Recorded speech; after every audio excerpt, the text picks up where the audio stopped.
Welcome to Man Does Tech, where I solve the problems you didn't even know you had. You start by preparing the iPad.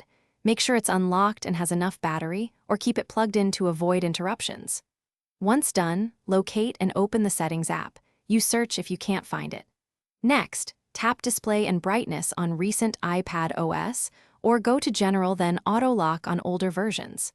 This gets you directly to the controls you need, so you don't waste time navigating menus that aren't relevant. Once you're in the Auto Lock section, scroll and tap Auto Lock to reveal the time options. 30 seconds, 1, 2, 5, 10 minutes, or never. Choose a shorter interval to conserve battery and improve security. Select 1 or 2 minutes for balanced convenience. Make sure guided access is off if you need the setting to apply. Also note that low power mode can force shorter auto lock times, so adjust your choice with that behavior in mind. After selecting the desired auto lock duration, tap it to save and simply exit settings. The change applies immediately.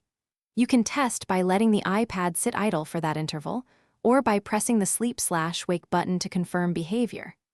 If the auto lock option is grayed out or reverts, restart the iPad and check for configuration profiles, mobile device management restrictions, or active display apps like video.